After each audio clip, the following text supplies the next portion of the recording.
Donc là, on va vraiment commencer à étudier quelle est la force du lien qu'on a pu conjecturer en regardant le diagramme en nuage de points entre l'âge en mois des éléphantes et leur masse. Et pour ce faire, on va calculer, essayer de déterminer des nombres, des grandeurs qui mesurent la force de ce lien. D'accord ? La première grandeur qu'on va mettre en évidence, c'est la covariance. Et on va se servir du fait que ces deux séries sont des séries quantitatives. Les valeurs sont des nombres, et comme les valeurs sont des nombres, on peut étudier la manière dont ces nombres varient les uns par rapport aux autres. C'est ce qu'on appelle, et c'est pour ça qu'on peut calculer la covariance. Lorsque les séries sont qualitatives, on ne peut pas faire ça du tout. On ne peut pas faire d'ajustement linéaire du tout lorsque les séries sont qualitatives. Pour des séries qualitatives, il nous restera que le test d'indépendance du qui2 qu'on verra plus tard. Mais là, pour l'instant, concentrons-nous sur cet exemple-là. D'accord ? Alors, on a deux séries, la série des âges et la série des masses, et on peut déjà calculer, si on veut, leurs paramètres de position et leurs paramètres de dispersion. On va calculer à chacune la moyenne des âges et l'écart type des âges. Alors je vous invite à le faire vous-même, mettez la vidéo en pause et calculez vous-même la moyenne et les écarts types si vous vous souvenez comment on fait. Ça s'obtient très bien à la calculatrice ou au tableur en servant de l'option des statistiques à une variable, on y arrive très bien. Donc la moyenne des âges des éléphantes étudiées, c'est 420 mois, avec un écart type de 205 mois en plus ou en moins. Et la moyenne des masses des éléphantes étudiées, elle est de 6362 kg, avec un écart type de 3057 kg en plus ou en moins. Voilà. Et à l'aide de ces grandeurs-là, on va définir une grandeur, une nouvelle grandeur, qui va mesurer la force du lien entre les deux caractères. Et cette première grandeur qu'on va étudier, c'est la covariance. Alors qu'est-ce que c'est que la covariance? Voilà sa définition qui est un petit peu confuse, mais qu'on va expliciter. La covariance de l'âge et de la masse, c'est la moyenne des produits, des écarts des âges et des masses à leur moyenne. Alors je vais vous montrer la formule, histoire de retraduire en quelque chose d'un petit peu plus concret cette définition que j'ai écrite ici. Mais on ne se servira pas de cette formule plus tard. On aura d'autres moyens que de se servir de cette formule et de cette définition qui sont quand même très compliquées. Alors voilà comment on va faire. La covariance, déjà, première chose à noter, sa notation mathématique, c'est sigma xy. Sigma, la lettre grecque, la même lettre grecque que pour l'écart type, et xy en indice. Donc c'est comme ça qu'on note la covariance. À chaque fois que j'écrirai ça, je parlerai de la covariance. Alors qu'est-ce que je vais mettre derrière les cadres bleus? Vous pouvez, si vous voulez, mettre la vidéo en pause et essayer de retraduire en formule mathématique ce qui a marqué en français dans la phrase en vert. Et bien, qu'est-ce que je vais mettre dans les cadres bleus? Je vais mettre des produits, donc il y aura un signe multiplié quelque part ici, là. Les produits de quoi? Des écarts des âges et des masses à leur moyenne, autrement dit, ça va être âge moins âge moyen, multiplié par masse moins masse moyenne. Et donc, si on regarde le premier, c'est bien ce que j'ai dit, 120 moins l'âge moyen 420, multiplié par 1920 moins la masse moyenne 6362. Et pour le deuxième, c'est exactement pareil, 240 moins l'âge moyen 6420, fois 3827 moins la masse moyenne 6362, et point de suspension, on continue avec les autres et on arrive jusqu'au dernier. Voilà, 720 moins l'âge moyen 420 fois 11 207 moins la masse moyenne 6362, et je divise le tout par 6 parce que j'ai 6 éléphantes, que j'ai 6 données dans mon tableau. Voilà, j'ai un effectif total de 6. Et donc ça nous donne une covariance de... je vous dirai le nom plus tard. Maintenant, ce qu'on va faire, comment on va calculer vraiment la covariance, on ne va pas faire comme ça, ce serait beaucoup trop long si on a beaucoup de données. On va se servir de cette formule-là. La covariance, moi, je ne vais pas vous donner la démonstration, c'est une démonstration complexe et théorique. La covariance s'obtient en faisant 1 sur l'effectif total fois la somme des produits de x et y, moins moyenne des x fois moyenne de y. En fait, donc la covariance, j'aurais pu très bien obtenir la même en faisant 1 sur l'effectif total, c'est-à-dire 1 sur 6, puisque j'ai 6 éléphantes, fois, qu'est-ce que c'est somme de x, y, ce grand sigma majuscule là, c'est un symbole de somme Qu'est-ce que ça veut dire somme de xy? Ça veut dire 120 fois 920, plus 240 fois 3827, plus 360 fois 5542, etc. Un petit peu comme quand vous faites une moyenne pondérée. Sauf que là, ça n'a rien à voir avec une moyenne pondérée, on n'a pas des effectifs. D'accord? Donc le sigma de xy, c'est encore une fois, c'est le résultat de ça fois ça, plus ça fois ça, plus ça fois ça, etc. jusqu'à la dernière colonne. X bar, c'est la moyenne des X, c'est 420 ici. Y bar, c'est la moyenne des Y, c'est 6362. Donc lorsque je remplace tout ça, toutes ces valeurs-là dans cette formule, j'obtiens exactement le même résultat que pour cette grande fraction-là. Ça nous donne une covariance de 624 500 kg par mois. Alors, comment est-ce que je vais obtenir ces valeurs-là? Pourquoi je privilégie cette formule-là? Elle n'a pas l'air d'être tellement plus facile à calculer, parce que toutes ces valeurs-là, toutes les valeurs qui me manquent, le n, le somme de xy, la moyenne des x et la moyenne de y, me sont données à la calculatrice directement, ou alors au tableur directement. D'accord? Enfin, au tableur, on a la covariance directement. Donc, je peux parler du tableur, mais la calculatrice ne nous donne pas la covariance directement, mais elle nous donne toutes ces valeurs-là qui nous permettent de la calculer à l'aide de la fonction statistique à deux variables de votre calculatrice.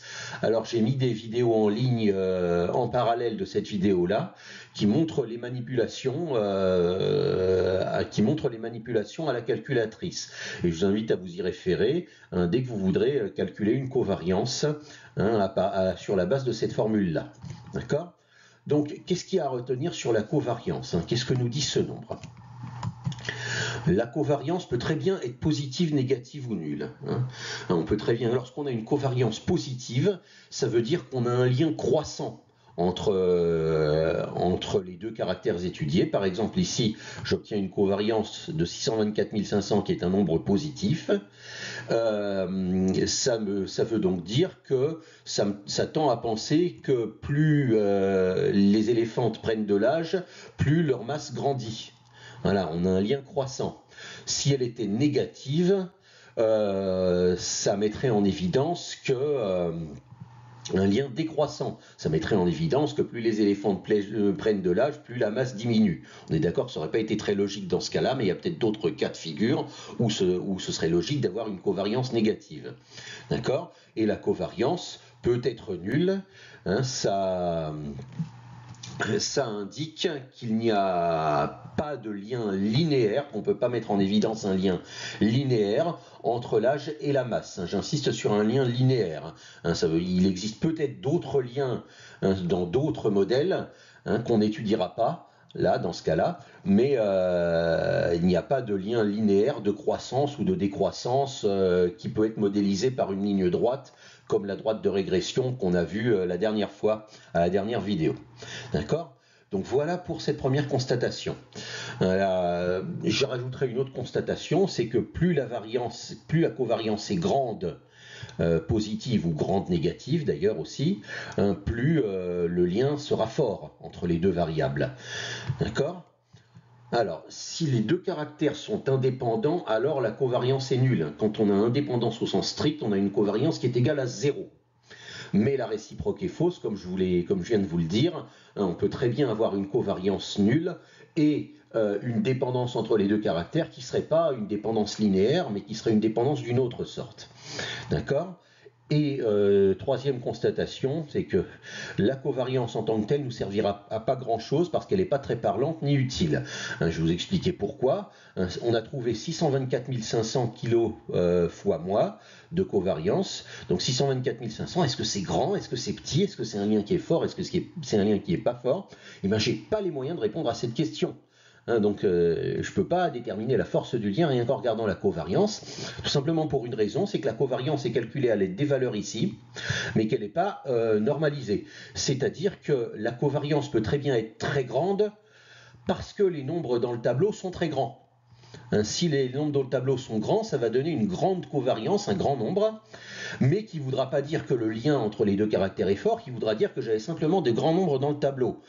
Et si la covariance est, si j'avais mis des plus petits nombres, j'aurais eu un plus petit lien, j'aurais eu une plus petite covariance sans que je sache si c'est parce que le lien est plus faible entre les valeurs ou si c'est simplement parce que les nombres sur le tableau sont plus petits. Donc je ne peux pas tellement interpréter la covariance en disant ah tiens, avec cette covariance là je vois que le lien est très très fort ou je vois que le lien n'est pas très fort. C'est pourquoi il va falloir, on ne va pas se contenter de la covariance, il va falloir introduire une autre grandeur qui elle sera beaucoup plus parlante et sur laquelle on va pouvoir lire si le lien entre les deux caractères est fort ou s'il n'est pas fort du tout. Et cette autre grandeur-là, eh ben vous l'avez deviné, c'est le titre de notre vidéo, c'est la corrélation. D'accord? Donc à partir de la covariance, on va essayer de normaliser en quelque sorte la covariance et on va calculer la corrélation et la corrélation, elle, va pas dépendre de la grandeur des nombres qui sont dans le tableau, de l'ordre de grandeur des nombres qui sont dans le tableau, et va donc nous fournir une information beaucoup plus fiable sur le lien entre les grandeurs que j'ai dans le tableau. D'accord? Donc je vais introduire la corrélation entre les deux variables. J'aurais tendance à dire on va oublier la covariance, sauf que pour la corrélation, on a besoin de la covariance. Donc la corrélation, qu'est-ce que c'est? C'est le rapport entre la covariance et le produit des écarts-types. D'accord?